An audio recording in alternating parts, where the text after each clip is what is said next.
You know what? I'm really surprised you didn't do Hey Jude. Alright, shit. I know, come on. You know what, sir? Sometimes you're the fly, sometimes you're the on-screen kid. Listen, thank you everybody for coming along tonight. I think I should start by thanking everybody for coming along. And wow, the first few speakers, what an act you follow. So thanks, Gary, for putting me in the running order. I suppose I should introduce myself first. My name's Jude Morrow, and I'm not that interesting. Right?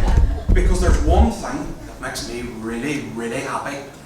Oh, I love this bit here. Gary, I talked about it the last time. You know, whenever people lean in, they want to know what I really, really love. Do you know what it is? It's very innocent. It's the feeling of new socks on my feet. Right? You might think, God, that's very trivial. You know, new socks on your feet. But I got to this stage about a year ago where I got new socks and I thought, I really love these socks. So see, for any events like this, or any time I'm speaking or presenting or training anything, I always guarantee that I am wearing a brand new pair of socks that I put on that morning. Because on the theme of self-belief, right, I'm going to talk about it in two terms. The first kind of side of it is going to be like on a more generic term, and then I'll go into it a wee bit more personally then, right? Self-belief is a really hard thing to build, right? Whenever you look out on like Instagram and Facebook and social media and you see people with private jets and Ferraris and, you know, beautiful clothes and shoes and bags and everything else, you think, how am I ever going to get to that level? How am I ever going to get to that, you know? At what stage are you aimlessly chasing perfection all the time? We're just looking at somebody or looking at something and thinking, I am going to aspire to that forever. You know, where do you draw the line? And that's where the new socks came in, right? Because with self-belief, right? Self-belief, I believe, right, is something that every single person has and is born with, that erodes over time. And I'll ask you all a question. Has anybody ever met a one-day-old baby where you look at them and think, they have a wild lot of limiting beliefs? That baby doesn't believe in themselves. It doesn't exist. It really doesn't. Which leaves me to ask the question, you know, how does this process happen over time? And how it happens is by comparing yourself to other people all the time, where you look at other people and always want the next best thing. So everybody has self-belief to a degree that eventually does erode. So taking it from a personal point of view, I was born with self-belief. I was a one-day-old baby with self-belief once, believe it or not, right? I had that self-belief, but it did erode over time. Because do you know what my favourite thing to do as a child was to line up my toy cars on the windowsill of my mum and dad's house. I loved doing that. Very organised. Mason knows the crack, right? He does the same thing, right? We're on this together, aren't we, kid? See? The lining up the cars. It's my favourite thing. I loved being organised. I loved having things particular, orderly, and in my own way. But then whenever I started going to playgroups, you know, the playgroup staff were saying, you know, do you not want to play with other things? You know, and it actually has a term, it actually has a terminology, you know, in psychological studies. It's called inappropriate play. I know, laugh all you want, Google it, it's a real thing. Inappropriate play. And it's used as a marker to see if children are autistic, right? Where that was a label that was assigned to me as a small child. As, God, Jude plays very inappropriately, right? And whenever I was learning to talk, now I didn't really talk, like I can talk like this, and Gary will tell you, I can talk the hind leg of a horse now. But it wasn't always that way. I didn't really chat, I was 6, right? Nobody can get me to shut up. But whenever I was learning to talk, I used to whisper things under my breath, and I still do it. I still do it from time to time. But that was like, oh, Jude has poor communication skills, right? And over time, I got to learn, by the time I was about 7 or 8, that I was so socially unacceptable to everybody, right? I wasn't like any other kids. I wasn't. And I didn't want to be, but everybody else wanted me to be. Wanted me to be like everybody else, to be like the crowd, to be like everybody else.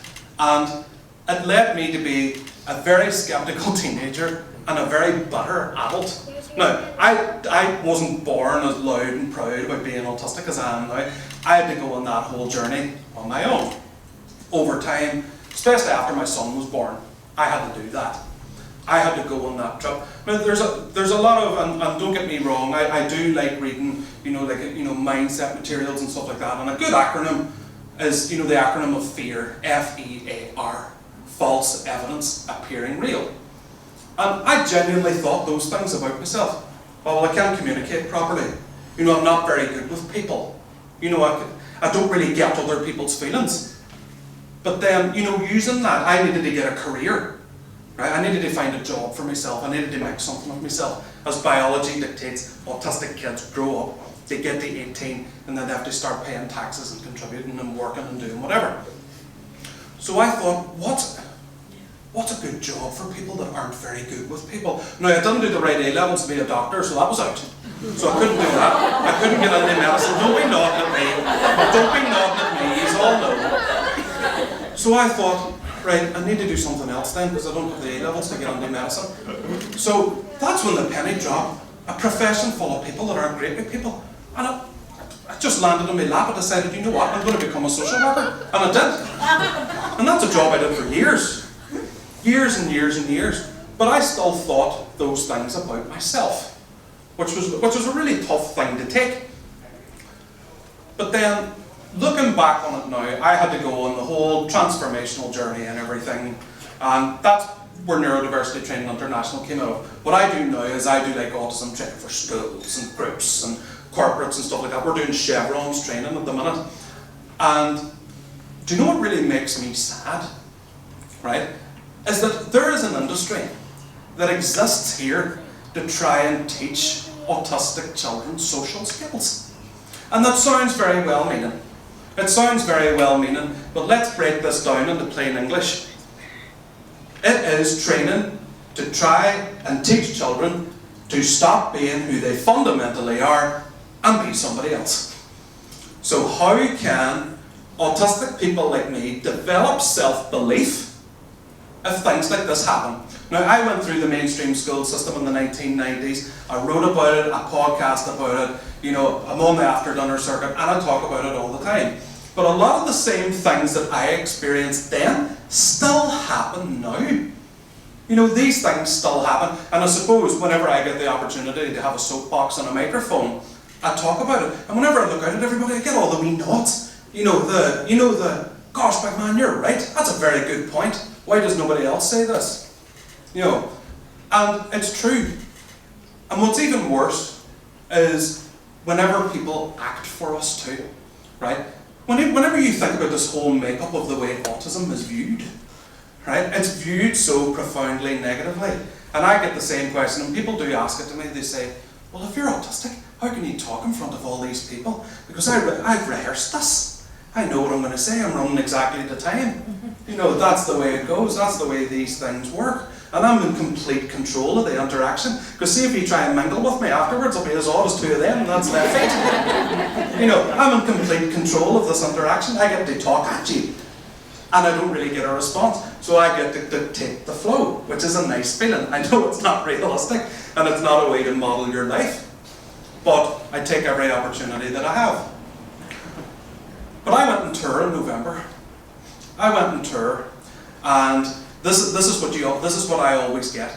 Is say there was other speakers. Now just say you, Brian, you Scott are speakers, and I'm here in this empty seat. Now this is the way I was greeted. It was like, hello Brian, hello Scott, and then hi Jude, like that.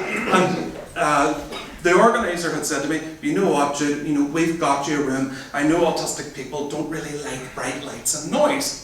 So I was taken to another green room on the other side of the venue, away from the other speakers, and it didn't really have a light, and they took the fan out, right? Which didn't really do well for me with glaucoma, for a start.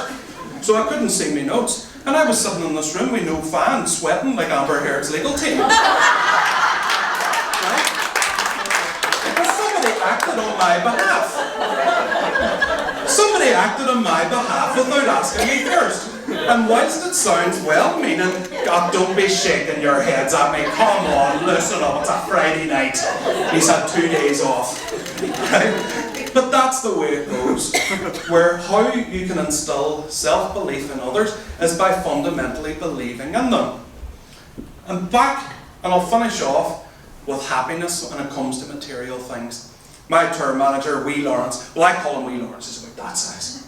Right, he's about 6 foot, it's just on a base, right? And I went to meet Lawrence, and Lawrence says, Jude, I've made it. And I says, why is that, Lawrence? And he says, I've bought a Ferrari. I says, is that right?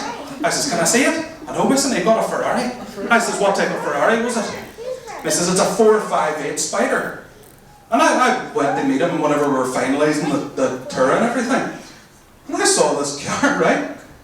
And I said, Lawrence, are you happy? He says, I'm dead happy. And I says, I have a couple of questions for you, bud. And he says, fire away, big fella. I said, how are you going to get Denise and the 4 Waynes into that?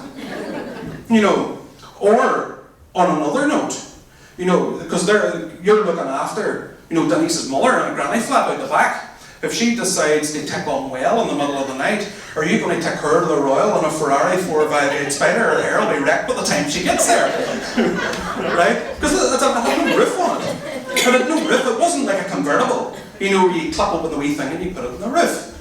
And I said, but even when you're taking Denise out in this Ferrari, right, that he spent 180 grand on, I said, if you park that in Derry or Belfast, whenever you go into the restaurant, say by the time you come out, take it from me, sunshine, that car's going to be full of phlegm. Whenever you come out, you know, you're not going to leave a Ferrari lying about. And I says, no, tell me, Lawrence, are you serious? Are you happy?